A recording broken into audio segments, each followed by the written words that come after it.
Shri Ganapati Sharada Gurubhyo Namaha. Welcome to all to singing lyrics of Avadhuta Gita, Chapter 7. रथ्याकर्पटविरचितकण्ठः पुण्यविवर्जितपन्तः शून्यागारे तिष्ठति नग्नो शुद्धनिरञ्जनसमरसमग्नः लक्ष्यालक्षविवर्जितलक्ष्यो युक्तायुक्तविवर्जितदक्षः केवलतत्त्वनिरञ्जनपूतो वादविवादः कथमवधूतः आशापाशविबन्धविमुक्तः शौचाचारविवर्जितयुक्तः एवं सर्वविवर्जितसतः तत्त्वं शुद्धनिरञ्जनवन्तः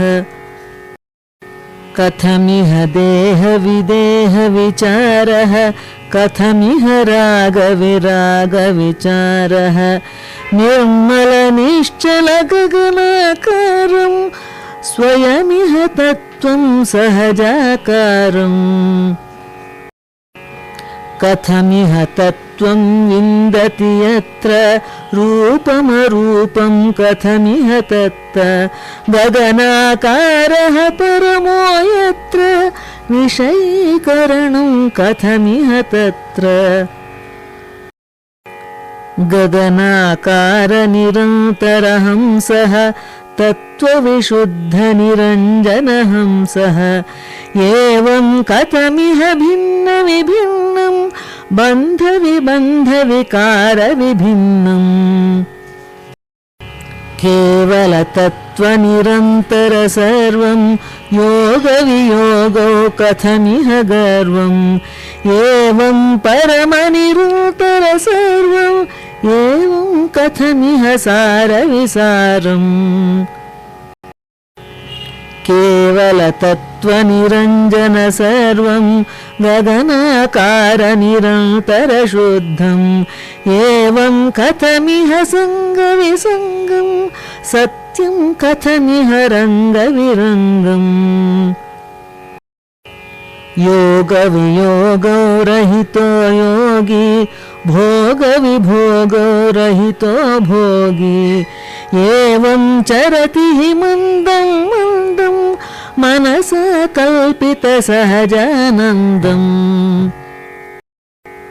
बोधविबोधौ सततं युक्तो द्वैताद्वैते कथमिह मुक्तः सहजो विरजः कथमिह योगी शुद्धनिरञ्जनसमरसभोगी भग्नाभग्नविवर्जितभग्नो लग्नालग्नविवर्जितलग्नः एवं कथमिह सारविसारः समरसतत्त्वं गगनाकारः सततं सर्वविवर्जितयुक्तः सर्वतत्त्वविवर्जितमुक्तः एवं कथमिह जीवितमरणं ध्यानाध्यानै कथमिह करणम् इन्द्रजालमिदं सर्वं यथा मरुमरीचिका अखण्डितमनाकारं वर्तते केवलः शिवः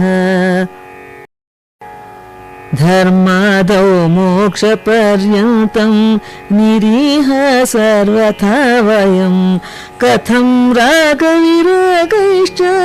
कल्पयन्ति विपश्चितः विन्दति विन्दति नहि नहि यत्र छन्दो लक्षणं नहि नहि तत्र समरसमग्नो भावितपूतः प्रलपति तत्त्वं परमवधूतः ನಮಸ್ತೆ ಶಾರದೆ ದೇವಿ ಕಾಶ್ಮೀರ ಪುರವಾಸಿನಿ ತ್ವಾಮಹಂ ಪ್ರಾರ್ಥಯೇ ನಿತ್ಯಂ ವಿದ್ಯಾದಾನಂಚ ದೇಹಿಮೆ ನಮಸ್ಕಾರ.